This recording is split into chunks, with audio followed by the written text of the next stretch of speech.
Hello everyone, welcome back to HLV Visa Consultancy. Reminder po sa bawat traveler, lalo na kapag first timer, you are not aware of this, sana mapanood nyo po itong video na to. Ano ba yung mga bawal gawin kapag nasa loob ng airport? Marami actually ang gumagawa nito. Marami akong nakikita sa social media and I say, oh my God, please don't do this. And wag mo to ipopost sa social media mo kasi baka sa susunod ma-scam ka na. Number one, don't post your boarding pass in social media. Na nagpo-post ng boarding pass with gate like this. So kapag ginawa nyo po ito na hindi nyo man lang inedit or blinord or tinakpan yung QR code or yung pangalan po ninyo, pwede po yan ma-access ng ibang tao. So ma-access ng hindi natin kilala at ano pa na personal information na hindi dapat nakukuha ng ibang tao. Magtataka ka na lang, ay bakit ako na-scam? Ay bakit nawala yung Facebook ko, na-lock? Ay bakit may naka-access ng data ko dito? That is because post ka ng post sa social media na hindi mo man lang binublurred yung mga private information po ninyo. Pangalawa, yung passport. Yung passport bio page ninyo, pinost ninyo sa social media as proof na nakalagpas kayo ng immigration together with the immigration stamp. Please lang avoid this mistake. So yung passport ninyo, isa yan sa pinaka-importanting bagay na dapat walang nakakaalam, ikaw lang. Tandaan ninyo, yung passport bio page, nandyan na lahat. Nandyan yung buong pangalan mo, nandyan yung birthday mo, nandyan yung passport number mo, nandyan yung birthplace ninyo. So, kapag nalaman yan na hindi natin kilala, pwede yan magamit. And number 3, ang pag-post po ng visa. I know this is one of your achievement na approve yung visa, no? Kahit ako, proud ako kapag may mga client ako na approve yung visa nila. So, make sure na before you post sa social media, naka-blurred yung mga important details. Yung inyo pong passport number, pangalan, code, tapos yung visa number. So, ingatan po ninyo yan kasi baka mag-cause yan ng delays or ng offloading kapag nakuha ng ibang tao yung visa number mo and together with your personal information at gamitin po yan nila in other means. Tapos sasabihin sa'yo ng immigration, I'm sorry kasi yung visa mo may gantong problema, ay hindi na pala to valid yung visa mo, may konting conflict, ganyan. And the next one is the flight ticket. Yung buong itinerary pinopost together with the flight number. So it's better to post your flight details without your name o kaya naman pwede mo yan i-post kapag nakaalis ka na. Kapag sure na nandun ka na sa destination country mo. Kasi mangyayari, pinost mo yung flight ticket mo but then hindi na siya valid kasi nakalipas na. So may mga nagpo-post pa on the way to the airport and see you again Philippines after 2 weeks. Alam na alam ng mga magnanakaw kung kailan kayo babalik. So mag-post sa social media, hindi dapat kompleto yung details. Dapat may thrills. No, dapat hindi nyo binibigyan ng buong clue yung mga tao na para magawan kayo ng hindi maganda.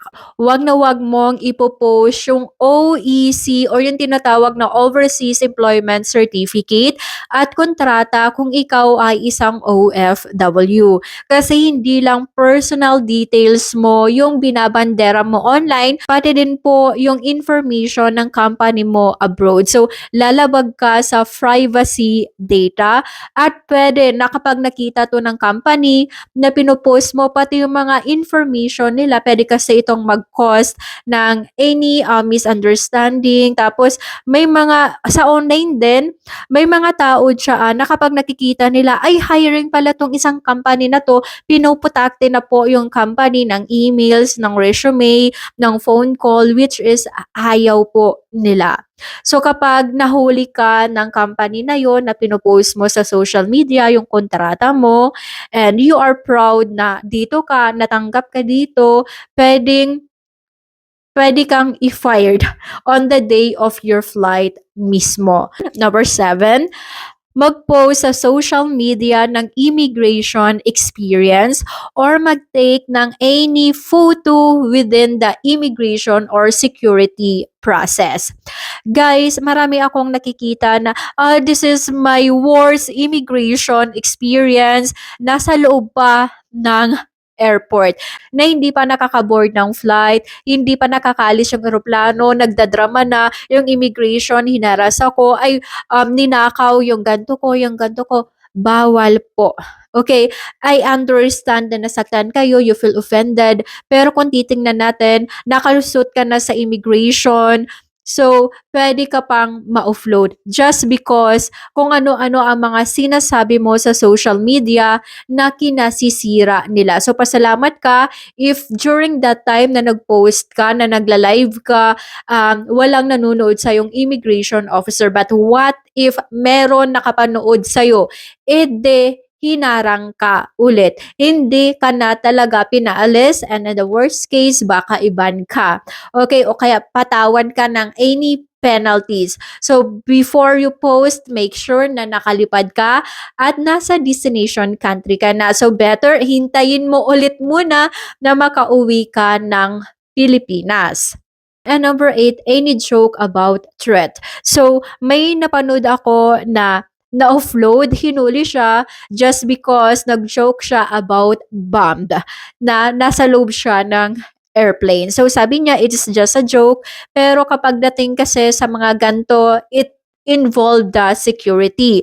Lagi nilang pinapriority yung security, kaya hinuhuli nila kung sino man yung nagjo-joke ng ganto. And number 9, cash money. Kapag nagta-travel tayo abroad, given that mayroon tayong mga pocket money. So, libo-libo yan, dollars, or in any currency. So, don't post in social media. I have here 500,000 pesos for my travel.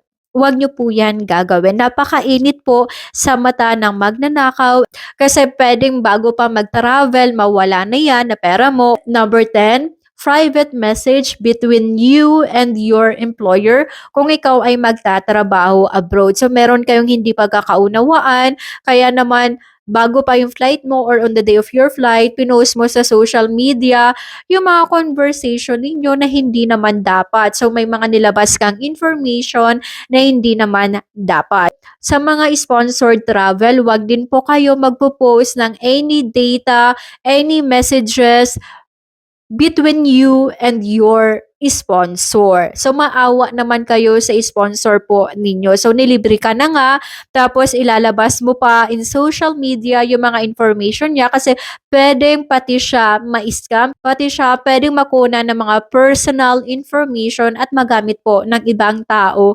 laban sa kanya.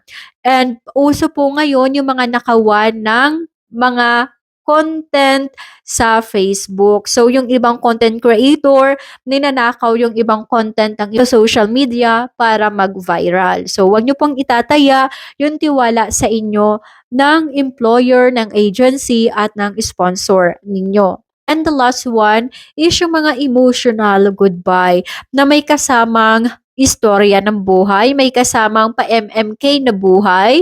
So, dinitalye lahat. For example, kung paano nakahanap ng trabaho, yung mga pinagdaanan, until na on the day of the flight. So, sobrang detalyado ng details. So, para ka na nagbabasa ng bibliography ng isang tao. So, iwasan po natin yan. So far, kung picture lang, so one sentence na caption is enough. So, wag nyo nang dagdagan pa no kung ano-ano mga istorya ng buhay po ninyo. Kasi si Marites, yan po ang inaabangan kung tayo po ay nag-abroad. So, hindi lang po yung pangarap natin, yung daladala natin, no? Pati din po yung dignidad natin bilang isang tao. So, it's better to keep silent and safe. So again, don't post any important details na binanggit ko po a while ago para din po ito sa protection ninyo. And that is for today's vlog. Thank you so much for watching.